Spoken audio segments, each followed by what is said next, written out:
네, 하나님이 우리를 선택하시고 예정하셨는데 만들기도 전에, 태어나기도 전에 우리를 사랑하기로 작정하고 선택하기로 작정하셨대요. 이것을 우리는 선택과 예정이라 그럽니다. 여러분 있잖아요, 물건은 보고 사야 되는 거잖아요. 그리고 결혼도 그래도 신부 얼굴을 한번 보고 좋은지 예쁜지 사랑할 만한 끈덕지가 있는지 보고 사랑하는 겁니다. 그런데 하나님은 우리를 만드실 때 만들기도 전에, 창세 전에 우리를 예정하셨대요. 왜일까요? 여러분 있잖아요, 누군가로부터 인정을 받고 누군가로부터 선택받았다는 건 굉장히 기분 좋은 일입니다. 왜냐하면 자기 가치가 올라가기 때문입니다. 세상 그 어디에도 우리의 가치를 있는 그대로 인정해 주는 데가 별로 없어요. 가치가 있어도 사람들은 끊임없이 비교합니다. 누가 더 탁월한가? 누가 더 똑똑한가? 그만하면 충분히 똑똑하고 사랑받을 만한데 누가 더라는 걸 붙이게 되면 우리는 그 앞에서 다 무기력한 것 같아요. 그런데 하나님은 우리를 만들기도 전에 나 너 사랑할 거야 그렇게 작정하셨다, 그렇게 말씀하고 있습니다. 몇 달 전만 해도 우리 집에 막내 아이가 말을 배우기 시작했습니다. 저도 드디어 이제 육아의 이 기나긴 세월들을 이제 끝마칠 때가 다가온 것 같습니다. 온 식구가 그 아이의 앞에 앉아가지고 오도방정을 뜹니다. 생각해보면 참 유치하고 치사한 것 같아요. 그 아기 앞에 앉아서 엄마가 좋아, 아빠가 좋아, 뭐 한 번쯤은 다들 해보셨죠. 우리 아이들도 앉아가지고 누나가 좋아, 형아가 좋아, 뭐 이렇게 이제 아이 앞에서 오도방정을 뜨는 겁니다. 꼬맹이니까 굉장히 솔직해요. 자기에게 덕이 될까, 자기에게 실이 될까, 그런 거 전혀 계산 안 합니다. 좋으면 좋고 싫으면 싫은 거예요. 그러니까 그게 너무, 엄마 누가 좋아? 그러면 엄마 그 소리가 한번 듣고 싶어서 물어보는 거예요. 엄마가 좋아, 아빠가 좋아? 그러면서. 근데 아이 입에서 엄마가 나오거나 아빠가 나오거나 누아가 나오거나, 누나 발음이 안 되니까 누아 이러는 거예요. 형아 이렇게 그 발음이 하나 나오면 너무 좋았어. 이제 별것 아니라는 걸 알면서도 저는 그 아빠 소리 들으니까 좋더라고요. 엄마 소리 들으면 괜히 기분 나빠. 왜 기분 나쁜지는 모르겠는데 기분이 나빠요. 그냥 가슴 한 것이 그냥 서려하면서 저놈이 이런 생각이 들어요. 이제 우리 아이들이 그 아이 입에 나오는 자기 이름이 한번 불려지기 위해서 우리 아이들이 굉장히 노력을 많이 해요. 어떻게 하냐면 이렇게 해요. 누나가 좋아, 형 아가 좋아. 악센트를 자기에게다가 팍 주는 거예요. 그러면 애가 갑자기 형 아가 좋아하고 액센트가 확 지워지니까 당연히 형이라고 그러죠. 강요하는 질문을 하는 거예요. 형 누나가 좋아, 형 아가 좋아. 그러면 애가 당연히 가만 듣고 형 아가 좋다 그래요. 그러니까 그 말을 듣고 강요한 질문을 했음에도 불구하고 이 형아가 좋다 그러니까 애가 바보처럼 막 온 거실을 뛰어다닙니다. 누군가에게 선택을 받는다는 것, 그리고 누군가에게 자기 존재 그 자체로만 인정받는 것은 굉장히 기분 좋은 일입니다. 그죠? 하나님이 우리를 왜 창세전에 선택했느냐? 너 존재 그 자체로 사랑할게. 너 얼마나 똑똑한지 보고, 너 얼마나 착한지 보고, 너 얼마나 나 잘 섬기는지 보고 내가 사랑할게. 하나님께서 그렇게 말씀하지 않으셨습니다. 너 있는 그 존재 자체로 나 사랑하기로 결정하고 작정했어. 하나님께서 그렇게 말씀하시고 계십니다. 여러분, 제가 아는 그 인도 분 중에, 저는 이제 외국인 유학생 사역을 오래 했잖아요. 유학생 사역을 오래 했는데, 이제 교환 교수로 오신 분 중에 untouchable person이라고 여러분 들어보셨는지 모르겠어요. 불가촉 천민. 저는 뭐 책에서 한 번씩 보고 영화에서 한 번씩 봤는데요. 그냥 손이 닿기만 닿아도, 옷깃에 손만 스쳐도 부정해진다는 사람. 그러면 이게 이제 불가촉 천민입니다. 이게 참 그런 불가촉 천민으로 태어났으니까 굉장히 상처가 많고 아픔이 많습니다. 왜냐하면 그 동네에서 태어나서 자기도 그렇게 생각하고 있는 거예요. 나는 부정한 존재야. 아무도 사람들이 내게 손을 내밀지 않아. 그렇게 그런 마을에서 태어나서 그런 마을에서 살았으니까 이분이 자기 가지고 있는 정체성이 뭐냐? 천민인 거예요. 진짜로 그야말로 부정한 존재입니다. 10대가 될 때까지 이분은 그렇게 살았다고 그래요. 세상 사람들 모두 다가 너는 부정한 존재야, 너는 별 볼 일 없는 존재야, 그렇게 말하니까 자기도 자기 스스로를 해서 나는 부정한 존재고 별 가치가 없는 존재, 그렇게 인식하게 된 거예요. 그런데 이분의 사건 가운데 아주 획기적인 일이 일어납니다. 어떤 일이냐면 미국인 선교사가 차를 타고 자기 마을에 방문한 거예요. 이제까지 한 번도 자기 마을에 차를 타고, 그것도 외지인이 들어온 역사가 없었다는 거예요. 그런데 이분이 그렇게 이야기하더라고요. 이분이 차를 타고 자기 마을에 들어오는 순간 예수 믿어야 되겠다, 이런 생각이 들더래요.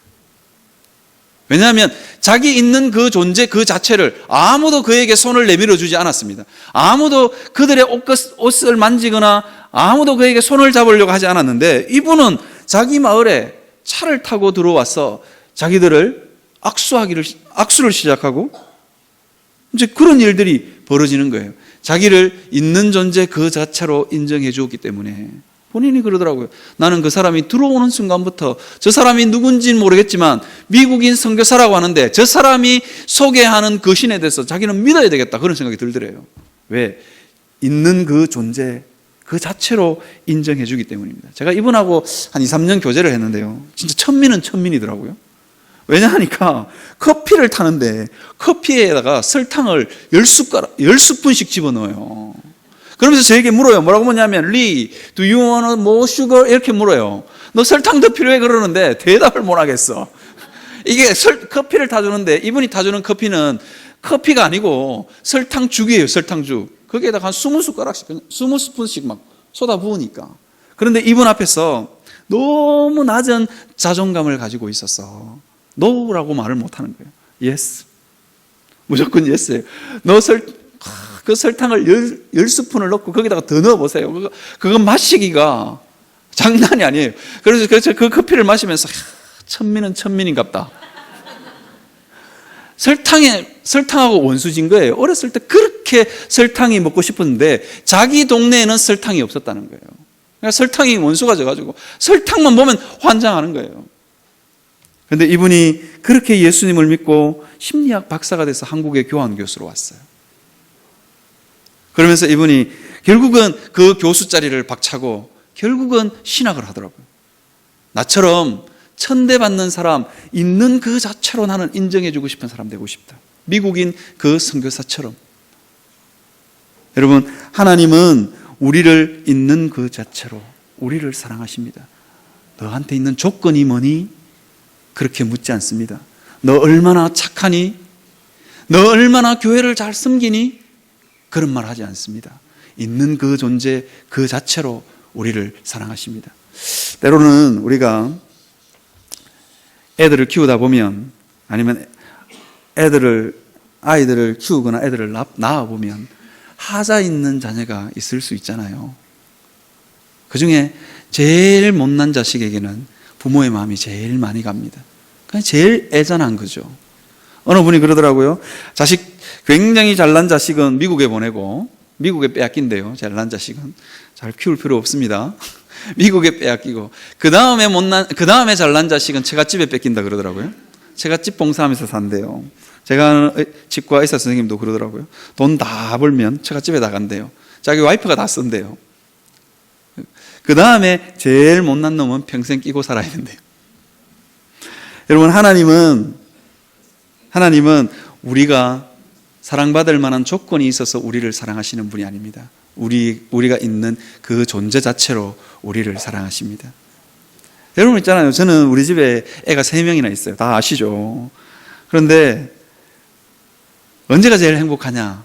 학교 가서 성적 안 받아오는 애기가 제일 행복한 것 같아요. 그냥 있는 그 자체로 그냥 행복한 것 같아요. 우리 딸이 항상 이거 비싼 예화인데 우리 딸 예화를 들면 장난감을 옷을 한 벌씩 사줘야 되기 때문에 비싼 예화입니다. 잘 들으십시오. 우리 딸이 뭐라 그러냐면 이래요. 아빠, 엄마, 왜 다온이만 보고 웃어? 그렇게 얘기해요. 딸을 보고는 웃을 수가 없어요. 성적표를 늘 받아오니까. 아니, 공부하는 모습이 늘 보이는 거예요. 아니, 맨날 핸드폰 하려고 그렇게 앉아 있으니까 보이는 거예요. 언제 자녀를 볼 때 제일 행복하냐? 평가하지 않을 때입니다. 그 있는 그 존재 자체로, 저는 막내 아들은 있는 그 우리 집에 앉아 있는 그 존재 자체로 좋아요. 그러니까 아들만 보면 웃음이 나. 근데 딸은 안 그래요, 이게.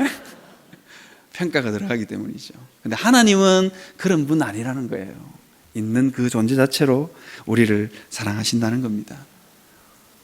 홈이 있기 때문에, 하자가 있기 때문에 하나님은 우리를 사랑하신대요.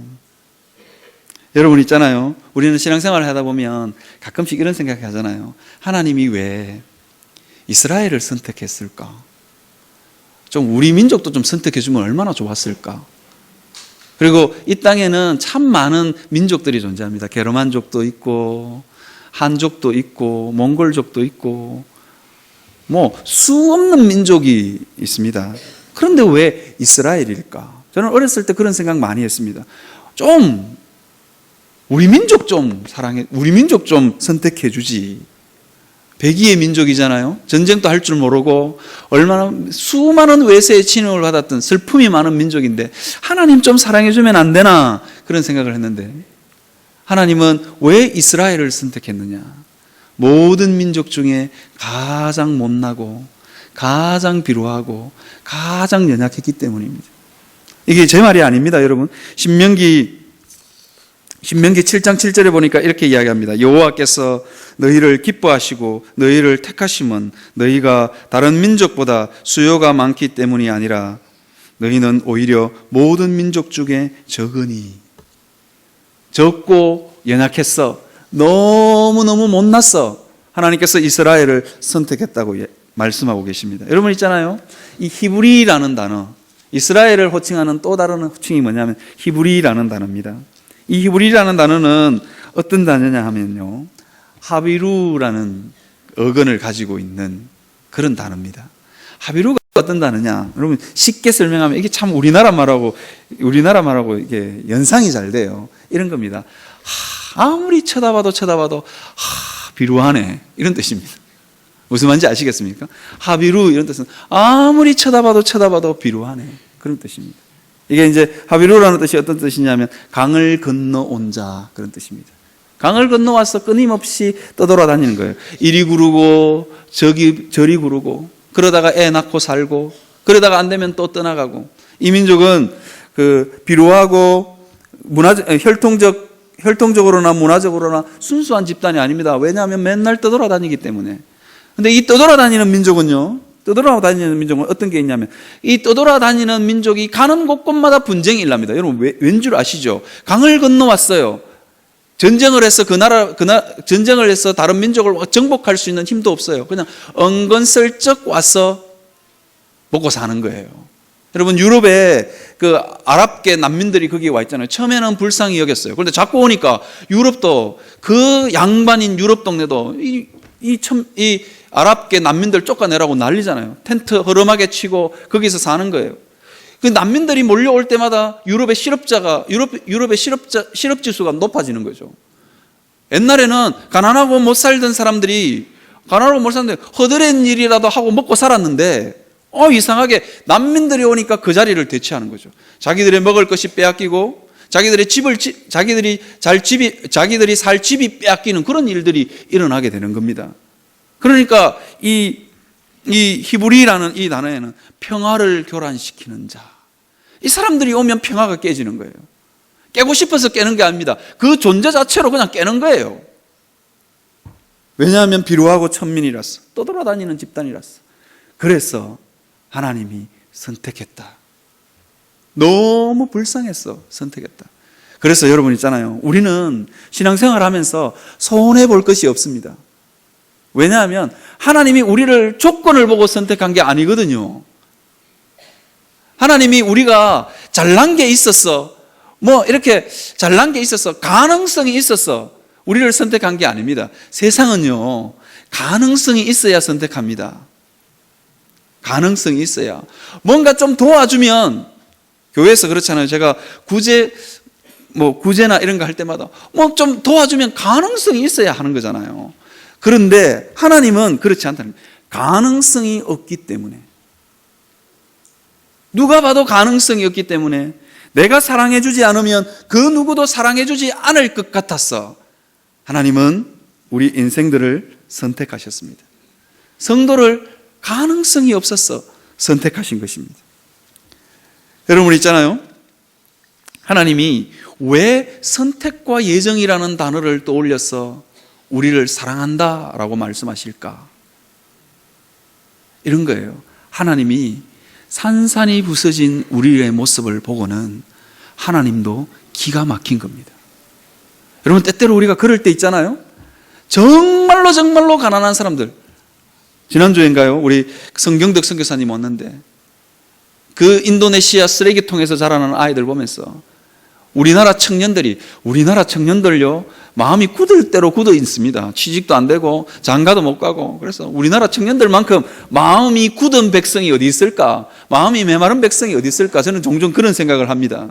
내년에 김경호 목사님이 요한을 떠나고 나면 요한을 누가 맡을까? 지금 고민입니다. 왜냐하면 험악하거든요, 우리 청년들이. 청년들이 그 자체가 험악한 게 아니라 그 세월들이 너무 험악한 거예요.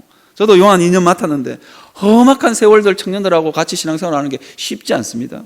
그런데 그러잖아요. 우리나라 이 창원에 있는 교회 청년들이 인도네시아 쓰레기통에서 자라나는 아이들 보면서 너무너무 불쌍해서 울면서 떠나가지를 못하는 거예요. 이제 한국에 비행기 시간이 다 됐는데 떠나가지 못할 정도로 그 아이들의 삶이 비참한 겁니다. 하나님이 이와 같습니다. 하나님이 우리를 보는 순간 하나님이 기가 막혔어. 그래서 하나님이 예정과 선택의 교리를 도입하시는 것입니다. 나도 너를 치료하다가 내 마음이 어떻게 될지 몰라. 그러니까 하나님이 나는 너를 선택했어. 내 이름을 걸고 나는 너를 선택했어. 그렇게 말씀하시는 겁니다. 나는 너를 예정했어. 나도 내 마음이 어떻게 바뀔 줄 몰라. 그래서 하나님은 우리를 선택하신 것입니다. 자기 이름을 걸어놓고 나도 내 마음이 바뀔 줄 모르니까 절대로 안 바꿀게.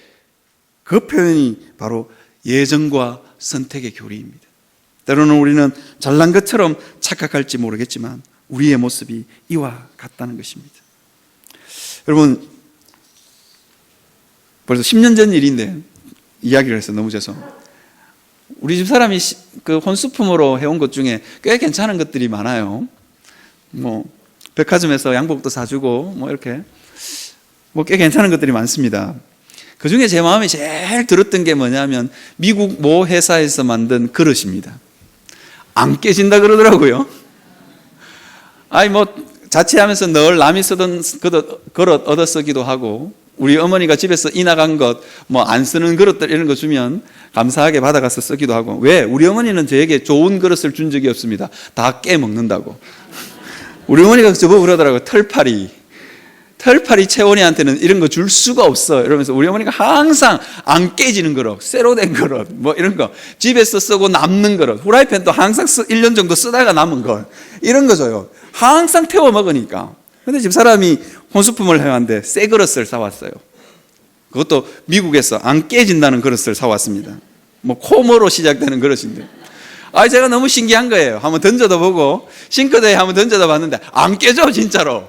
실수로 이게 마룻바닥에 딱 떨어뜨렸는데 이 그릇은 쨍그렁 하는 게 아니고 통통통 튀더라고요. 이 소리 좋아요. 안 깨지더라고요. 그런데 제가 이게 이제 실수로 베란다에 있는 콘크리트 바닥에다가 이 그릇을 한번 떨어뜨린 적이 있어요. 냉장고에서 뭘 싹 꺼내가지고 딱 놓는데 이게 싹 미끄러져서 딱 떨어졌어요. 그런데 보통 유리 그릇은 쨍그랑 하면서 깨집니다. 우리 남자분 어르신들은 전혀 그런 일이 없는 것처럼 앉아 계십니다. 유리 그릇은 쨍그랑하고 깨어집니다. 그런데 이 그릇은요, 특별하더라고요. 깨어지는 소리가 달라요. 어떻게 깨지느냐? 퍽 하고 깨지더라고요. 쨍그랑이 아니고 퍽 하면서 깨지는데 그냥 그릇 자체가 그냥 산산조각이 나더라고요. 왜 차 유리 깨어질 때 아직 오늘 혹시 그 그릇이 집에 있는 분들은 집에 가서 오늘 한번 던져보십시오. 제 말이 맞을 겁니다. 퍽 하고 깨집니다. 퍽 하고 깨지는데요, 산산조각 나더라고요. 마치 차 유리가 깨어지듯이 진짜로 조그만한 파편으로 퍽 하고 깨어지더라고요. 퍽 하고 끼워지니까 이게 이 조각이 온 집에 그냥 팍 퍼져요. 그래서 냉장고 밑에도 들어가고 싱크대 밑에도 들어가고 온 집안에 팍 퍼져요. 그런 그릇은 이제 깨지고 나면 좀 아깝긴 하지만 쓸모가 없는 거예요. 다 쓸어 모았어. 청소기까지 돌려야 됩니다. 왜? 그 부스러기가 남아서 발에 이렇게 찔릴 수도 있으니까 청소기까지 넣으면서 싹 해서 이제 쓰레기통에 아무런 미련도 없이 갖다 버렸습니다. 근데 제가요, 그 그릇 부서진 조각을 이렇게 하나 이렇게 모으면서 어떤 생각을 하냐면 참 우리 인생 같다, 그런 생각을 했습니다. 참 우리 인생 같다. 살면 살수록 더 부서지고 조각나는 게 우리인 것 같아요. 제가 한 번은 중등부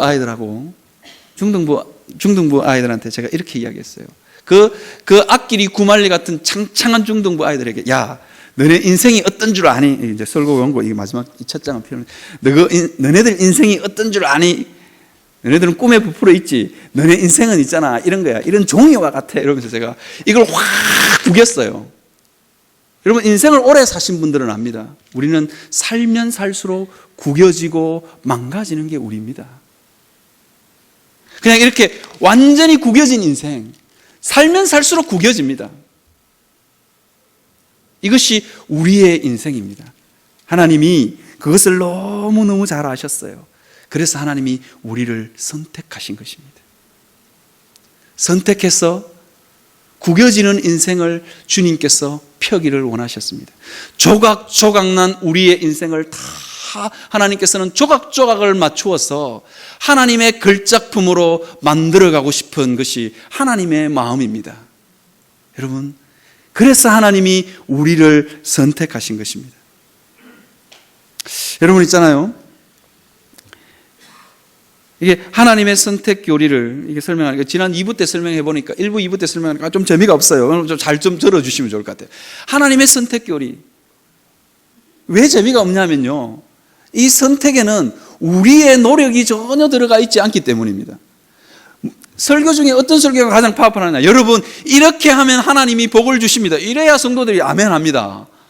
근데 이 선택 교리에는 인간의 노력이라고는, 인간의 어떤 행동이라고는 전혀 포함되지 않기 때문에 성도들에게는 별 은혜가 되지 않는 것 같아요. 여러분, 한번 제 이야기를 한번 잘 들어보십시오. 구약의 역사는요, 세 직분에 의해서 돌아가는 역사입니다.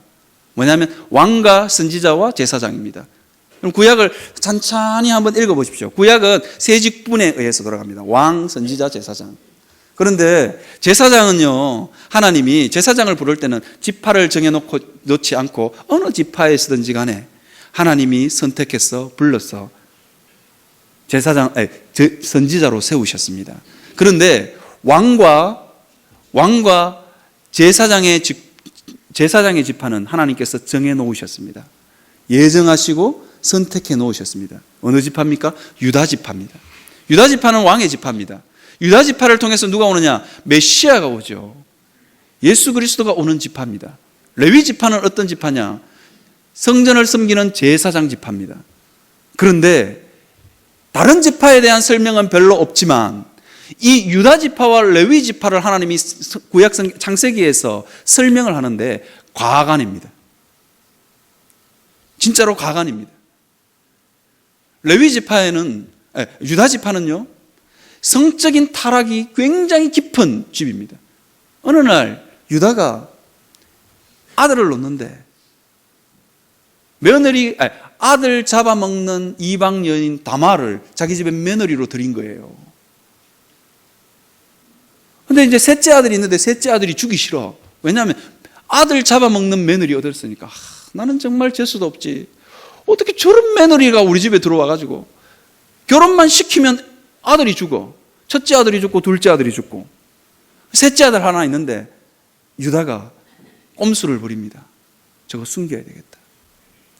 절대로 내 며느리에게 줄 수 없다. 이렇게 된 거예요. 그리고는 뭐냐, 친정으로 쫓아버려요. 그리고는 이 셋째 아들이 완전히 장성했어요. 그런데 줄 생각을 안 합니다. 그러니까 이 며느리도 한성깔 합니다.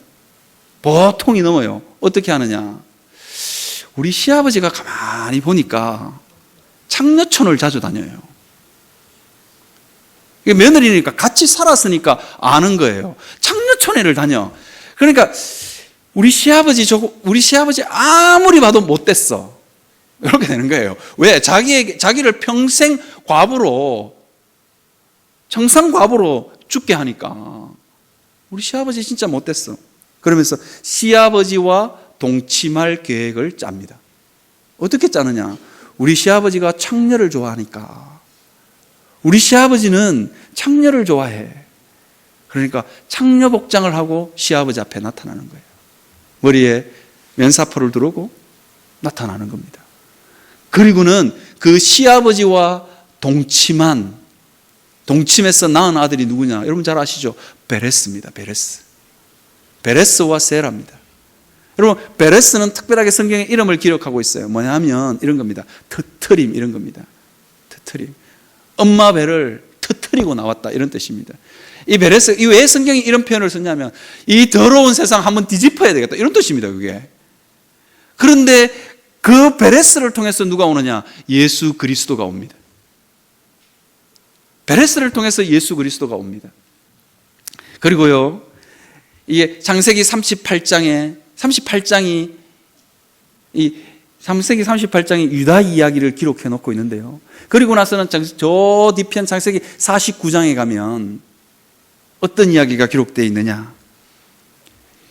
야곱이 마지막으로 죽으면서 예언을 하는데 유다를 보면서 이렇게 예언을 합니다. 뭐라고 예언하냐면 너는 형제의 찬송이 될지어다.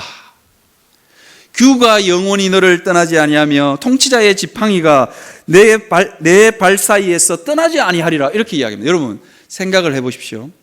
어떻게 유다가 형제의 찬송이 될 수 있냐고요. 자기 며느리하고 동침해서 아들을 낳았어요. 이게 명절날, 이게 이제 야곱의 형제들이 쭉 모이면 이게 직구전 형제들 중에, 못된 형제들 중에 이렇게 안 물었겠어요. 베레스 보고, 야 베레스, 너는 너가 아버지인지 할아버지인지 모르겠는데 너는 유다를 할아버지라 부르니 아버지라 부르니? 그러지 않았겠어요? 거기에다가, 그리고는 야 너네 엄마 다말은 있잖아, 너네 아버지를 시아버지라 부르니 남편이라 부르니? 뭐 이렇게 물었을 거잖아요. 완전히 콩가루 집안입니다. 하나님은 죄의 수치가 깊은 곳에 하나님은 일하십니다. 그래서 성경은 이렇게 표현합니다. 죄가 더한 곳에 은혜가 더 풍성하였더라. 죄가 더한 곳에 은혜가 넘친다. 하나님은 그렇게 말씀하시고 계시는 분입니다. 여러분 있잖아요, 인생이 포기한 자리에, 인생이 절망한 자리에 하나님이 일하십니다. 이 콩가루 집안이 개선의 여지가 있을까요? 창녀를 좋아하는 시아버지, 그리고 그 시아버지를 꼬셔서 자기 아들을 낳은 며느리. 우리는 참 부서질 대로 부서지고 망가질 대로 망가지고 상상할 수 없는 일들이 우리 인생 가운데 많이 일어납니다. 그렇기 때문에 하나님은 우리의 삶 가운데 은혜 붓기를 원하십니다. 우리가 그래서 하나님 앞에서 두려워하거나 무서워하지 않았으면 좋겠어요. 하나님이 이런 나를 버리실까, 그런 생각하지 않았으면 좋겠어요. 이미 망가진 우리를 하나님이 사랑하셨거든요.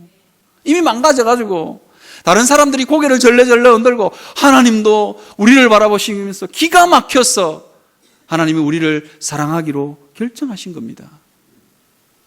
여러분, 그 사실을 믿는 여러분들이 되시길 바랍니다. 여러분, 때로 레위도 마찬가지입니다. 레위가 얼마나 잔인했는지.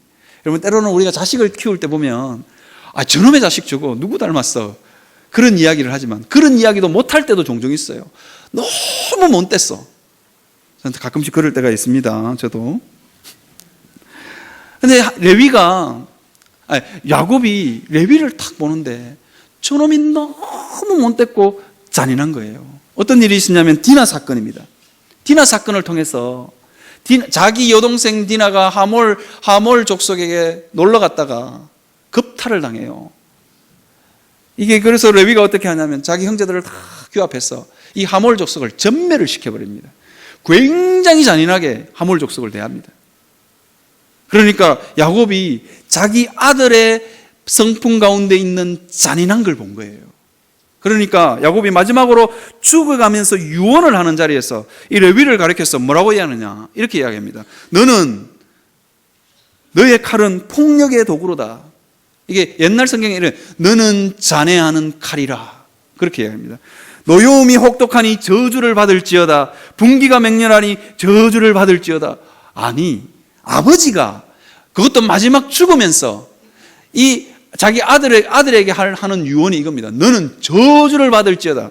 너의 노여움이 혹독하고 너의 분기가 맹렬하니 너는 저주를 받을. 이게 아버지가 할 말입니까? 마지막 죽는 순간에 그것도 이제는 그 말 하고 나면 그 말 주워 담을 시간도 없어요. 근데 이 아들의 마음이, 이 야곱이 마지막으로 축복하고 마지막으로 유언하고 자기 아들을 돌려보낼 때 유다의 마음이 얼마나 무너졌을까요? 다른 형제들은 다 그래도 너는 찬송이 될지라 그러고, 너는 담장 너머로 뻗은 나무 가지라 그러고, 너는 이 민족, 이스라엘 민족의 활이 될 거라고 그러고, 오만 축복을 다 해놓고는 자기한테는 잔해하는 칼이라. 너는 저주를 받을지어다. 그러고 나서 유다가 돌아 나오면서 어떤 생각을 했을까요? 그 마음에 얼마나 깊은 절망감이 찾아왔을까요? 여러분, 때때로는요, 우리가 누구에게 한 무심코 한 한마디, 아니면 작정을 하고 한 한마디가 비수처럼 우리의 가슴에 꽂힙니다. 그리고는 우리의 삶의 발목을 잡을 때가 너무너무 많습니다. 이 야곱도 그렇게 했다는 거예요. 그런데 하나님은 고개를 떨구고 돌아서 나오는 레위를 하나님은 불쌍히 여겼습니다. 사람이 포기하면 그때부터 하나님이 일하십니다.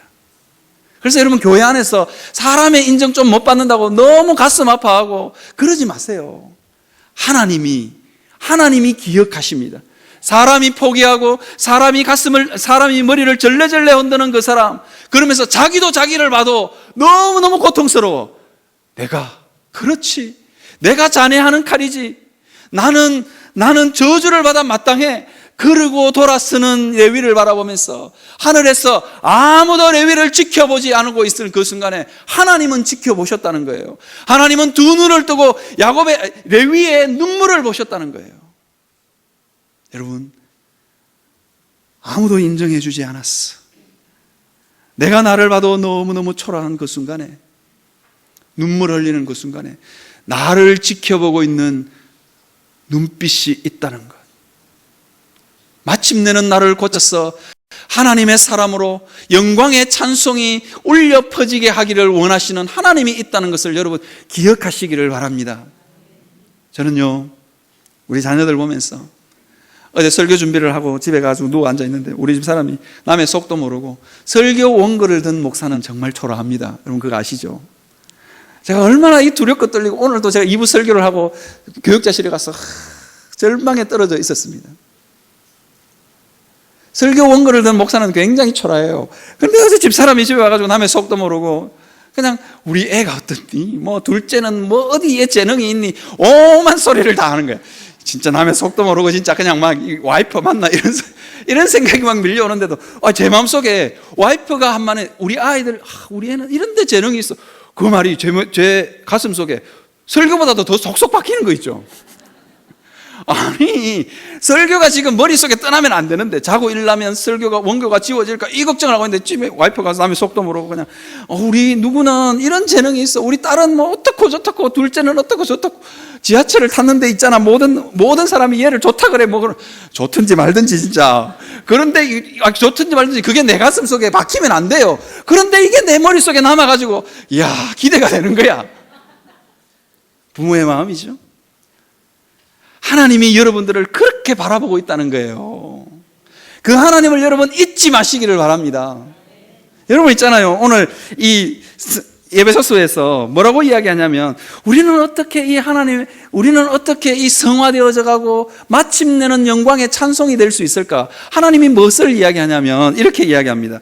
그리스도 안에, 그의 사랑 안에, 그의 사랑 안에서. 반복되는 단어는 반복되는 구절은 우리가 주목해서 볼 필요가 있습니다. 에베소서에서 서신서는 특히나 그렇습니다. 반복된다, 중요하다는 겁니다.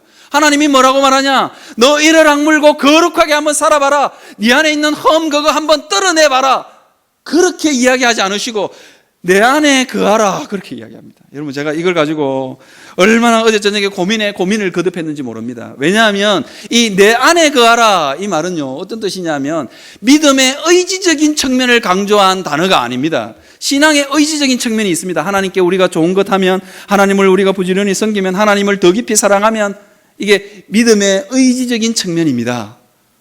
그런데 이 단어는 어떤 측면이냐면 믿음의 신적인 측면을 강조하고 있는 거예요. 하나님이 어떻게 하실까를 보라는 거예요. 대체로 성도들은요 어떻게 하면 하나님이 복 주신다 하면 좋아합니다. 그게 설교하기도 편해요. 그게 설교하기도 편하다고요. 뭔가 희망이 생기거든요. 나에게 뭔가 모르는 조건을 갖추면 하나님이 복 주실 거라. 이렇게 하면 얼마나 설교가 편해요. 그런데 하나님이 그렇게 말 안 하고 내 안에 거하면 그렇게 이야기합니다. 어디서부터 우리의 치유와 회복이 시작될까요? 하나님 안에 거하면서 하나님의 사랑을 발견할 때, 하나님이 나를 얼마나 사랑하시는지를 발견할 때, 성도의 삶이 그런 거예요. 하나님 안에 있는 그 사랑을 발견하는 거예요. 그래서 하나님 안에 있으면, 여러분 안에 있으면 하나님의 사랑을 압니다. 여러분 왜 여러분 자녀들을 왜 여러분 집에 놔두고 기르세요? 같이 살면 하나님의 사랑을 발견합니다. 저희 아버지가요 진짜 무뚝뚝한 경상도 낭자입니다. 그런데 같이 살아보니까 아버지가 나를 얼마나 사랑하시는지 알겠더라고요. 저는 우리 아버지가 진짜 의붓 아버지인 줄 알았어요. 얼마나 못되게 하시는지. 근데 제가 언젠가 한번 경운기 밑에 깔린 적이 있어요. 그 아버지의 비명소리 스탑 하시는데 저는 아버지가 그냥 좀 서봐라 이럴 줄 알았거든요. 우리 아들 끼었다 서봐라 뭐 이럴, 우리 아버지 성격상 그럴 것 같아요. 그런데 제가 그 경운기 밑에 깔려가지고 이제 곧 다치기 일보 직전이에요. 그런데 우리 아버지가 비명소리를 지르는데 스탑! 저는 아버지가 그렇게 비명소리를 지를 줄 몰랐어요. 살면서 아버지가 나를 진짜 사랑하시는구나. 같이 그 사랑 안에 있으면 발견하는 거예요. 가출하면 몰라요. 그 안에 있으니까 아는 거예요. 요한복음에서는 이 단어를 이렇게 표현합니다. 뭐라고 표현하면 나는 포도나무요 너희는 가지라. 그가 내 안에 내가 그 안에 거하면 사람이 열매를 많이 맺나니 나를 떠나서는 너희가 아무것도 할 수 없습니다. 그냥 거해라는 거예요. 그냥 거해라. 그러면 하나님이 우리를 고치는 그 사랑을 알아서 그 사랑에 감동하고 감복하면 고쳐지고 치유한다는 거예요. 죄가 징글징글해진다는 거예요. 그 이야기를 하고 있는 겁니다. 아무리 우리가 온갖 상처로 우리가 얼룩졌다 할지라도 하나님의 그 사랑을 깨닫고 알면 고쳐진다는 겁니다. 여러분 있잖아요.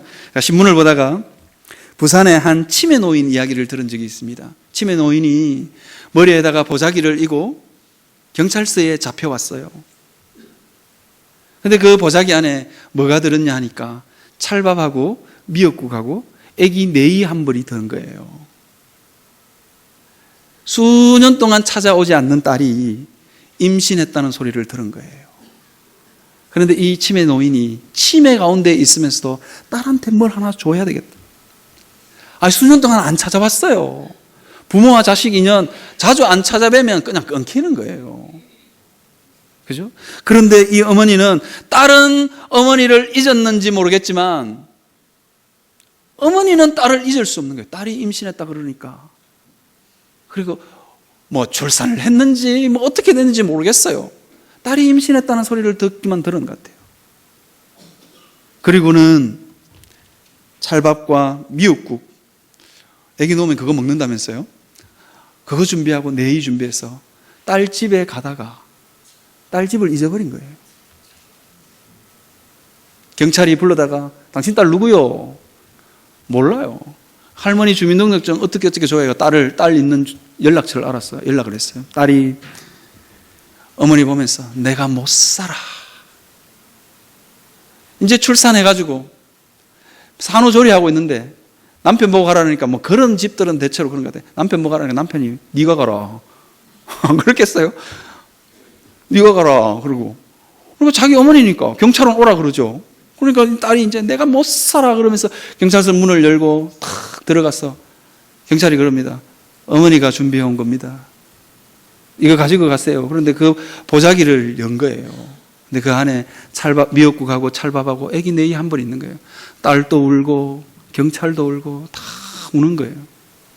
여러분, 메말라져 있는 우리의 심령, 세상살이에 지치고 쪼달렸어. 나밖에 모르는 이 이기적인 마음이 언제 녹아지냐? 하나님의 사랑을 알 때입니다. 그래서 하나님은 끊임없이 뭐라고 이야기하시느냐? 내 안에, 그리스도 안에를 강조하고 있습니다. 여러분, 그 그리스도 안에 살면서 하나님의 사랑을 발견해 갈 수 있는 여러분들이 되시기를 바랍니다. 성경은 이렇게 이야기합니다. 너희는 두려워하지 말고 가만히 있어서 여호와께서 오늘 너희를 위하여 행하시는 구원을 보라. 옛날의 구원도 아니고 미래의 구원도 아닙니다. 오늘 너희를 위하여 행하시는 구원을 보라. 우리의 삶이 어떤 거냐? 하나님이 우리에게 사랑 베푸시는 그 구원을 날마다 발견해 가는 것. 그것이 성도의 삶입니다. 그 사랑에 감동하고 감격하시는 여러분들이 되시기를 바랍니다. 여러분의 상처가 아무리 깊어도, 여러분의 아무리 메말라도 하나님의 그 사랑을 깨닫고 나면 하나님의 영광의 찬송이 여러분들의 가슴을 뚫고, 그 상처를 뚫고, 딱딱하게 굳은 여러분들의 마음을 뚫고 영광의 찬송이 여러분들 가운데 울려 퍼질 것입니다. 그래서 하나님이 여러분들을 찬송으로 만들어 주실 것입니다. 찬송하는 삶을 날마다 살아갈 수 있는 여러분들이 되시기를 바랍니다.